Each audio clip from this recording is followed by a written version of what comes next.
अस्सलामु अलैकुम प्यारे दोस्तों। आज की इस वीडियो में आप सभी के लिए बाबरी मस्जिद के बारे में ऐसी ऐसी बातें बताने जा रहा हूँ जो शायद आपने अभी तक नहीं सुनी होगी। प्यारे दोस्तों, क्या आप जानते हैं कि बाबरी मस्जिद भारत ही नहीं बल्कि एशिया की सबसे मशहूर यानी फेमस मस्जिद मानी जाती है। यह मस्जिद तामीर यानी निर्माण और स्थापित कला का सबसे बेहतरीन नमूना थी। इसे भारत का इस्लामी द्वार भी कहा जाता था। बाबरी मस्जिद को बनाने में 2000 मजदूरों ने हिस्सा लिया। इसे बनाने के लिए दुनिया भर से इंजीनियर और आर्किटेक्ट बुलाए गए थे।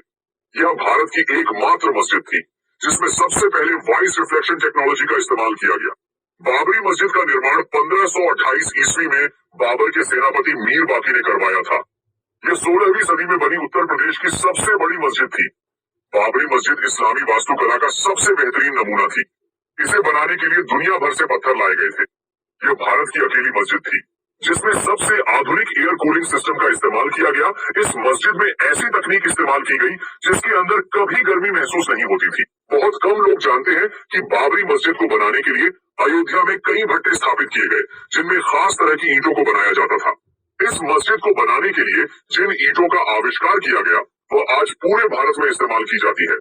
आपको यह जानकर शायद हैरानी हो कि बाबरी मस्जिद कभी अयोध्या की सबसे ऊंची इमारत में से एक थी। एक समय इसमें पहुंचने के लिए बड़ी बड़ी सीढ़ियों का सहारा लेना पड़ता था। बाबरी मस्जिद में बनी मेहराब 200 फीट ऊंची थी जिसे अजान के लिए काम में लाया जाता था। बाबरी मस्जिद भारत की अकेली मस्जिद थी जिसमें वॉइस रिफ्लेक्शन टेक्नोलॉजी का इस्तेमाल किया गया। बाबरी मस्जिद को इस तरह से डिजाइन किया गया था कि अगर कोई इसके गुंबद के नीचे खड़े होकर बोलता तो उसकी आवाज पूरी बाबरी मस्जिद में सुनाई पड़ती। यह अयोध्या की सबसे बड़ी जामा मस्जिद थी। अंग्रेज गवर्नर लॉर्ड विलियम बेंटिक भी बाबरी मस्जिद की तारीफ के बिना ना रह सका। इतिहासकारों की माने तो अमीर बाकी ने बगदाद से वजू करने के लिए एक आधुनिक वॉश बेसिन मंगवाया जिस पर खड़े होते ही पानी निकलने लगता था। यह वॉश बेसिन कई सालों तक बाबरी मस्जिद में इस्तेमाल किया जाता रहा। इसकी खोज मशहूर मुस्लिम वैज्ञानिक इस्माइल अल जजरी ने की थी। अल जजरी दुनिया का पहला वैज्ञानिक था जिसने सबसे पहले ग्रीन सॉफ्ट को इजाद किया जिसके बगैर आज किसी इंजन को नहीं चलाया जा सकता। उसे फादर ऑफ रोबोटिक्स भी कहा जाता है। 3 गुंबदों पर बनी बाबरी मस्जिद में एक कुआं भी मौजूद था जिसे शिफा वाला कुआं कहा जाता था। यह कुआं बाबरी मस्जिद के शहीद होने से पहले तक पानी देता रहा। 19वीं सदी तक इसे वजू करने के लिए इस्तेमाल किया जाता था। बाबरी मस्जिद के सहन में मौजूद इस कुएं का इस्तेमाल हर धर्म के लोग करते थे। बहुत कम लोग जानते हैं कि बाबर ने भारत में 4 मस्जिदें बनवाई जिनमें से एक बाबरी मस्जिद थी। घाघरा नदी के किनारे बनी इस मस्जिद को बनाने के लिए बाबर ने पत्थर काटने वाले 1500 इंजीनियर्स बुलाए थे। बाबर को आधुनिक टेक्नोलॉजी से बेपनाह मोहब्बत थी। उसने अपने द्वार के सबसे आधुनिक हथियारों का इस्तेमाल किया। बारूद और तोप बनाने के तरीके बाबर ही भारत लेकर आया था। बाबर ने बाबरी मस्जिद में नमाज पढ़ाने के लिए इमाम भी रखे हुए थे जो सदियों तक इस्लाम की तबलीग का काम करते रहे। बाबर ने बाबरी मस्जिद को बनवाया तो लेकिन उसे देखना कभी अयोध्या नहीं आ पाया। बाबरी मस्जिद की तामीर पूरा होते ही उसकी मौत हो गई। कहा जाता है कि बाबर अयोध्या को मुगल सल्तनत का सबसे ताकतवर केंद्र बनाना चाहता था। यही वजह है कि उसने पूरी ताकत लगाकर अवध रियासत को मुगल सल्तनत का हिस्सा बना दिया। अयोध्या को पहचान दिलाने में बाबरी मस्जिद का बड़ा किरदार रहा।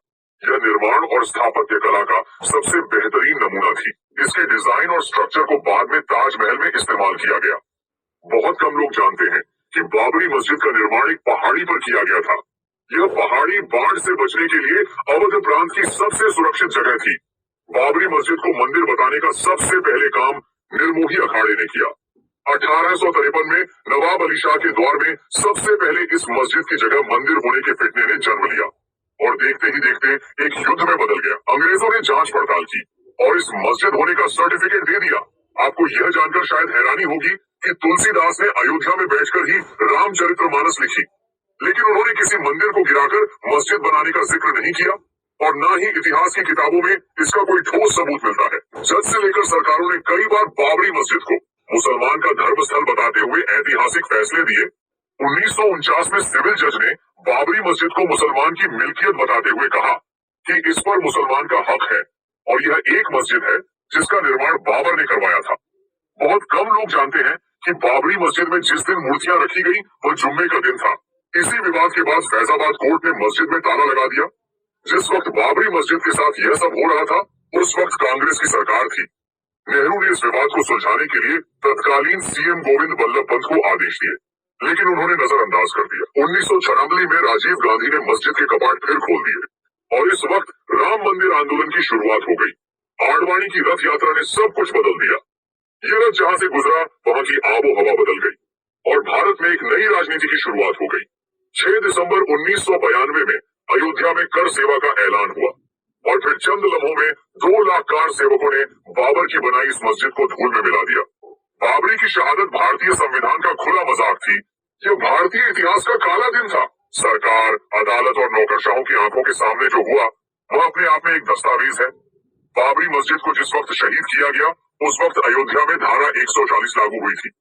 बाबरी मस्जिद की शहादत के बाद भारतीय रुपए की वैल्यू अचानक 6% घट गई और महंगाई आसमान छूने लगी। बाबरी की शहादत पर बेरोजगारी इतनी बढ़ी कि आज तक उसे कम नहीं किया जा सका। बाबरी मस्जिद की शहादत के बाद हुए दंगों में भारत को 9,000 करोड़ रुपए का नुकसान हुआ।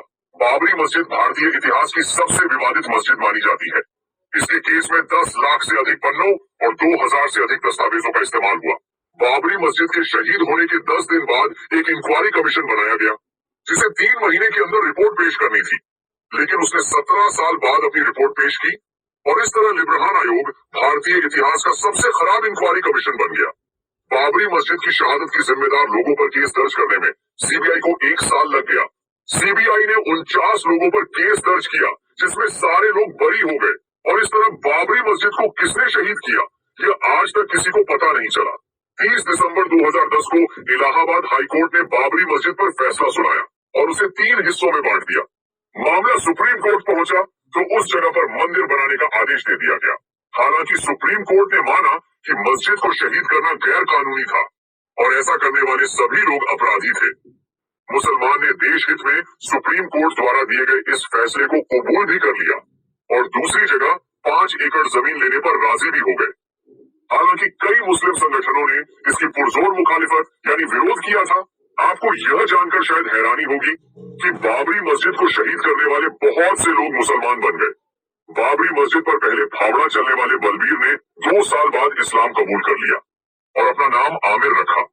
उन्होंने पूरे साल में 100 से अधिक मस्जिद बनवाई।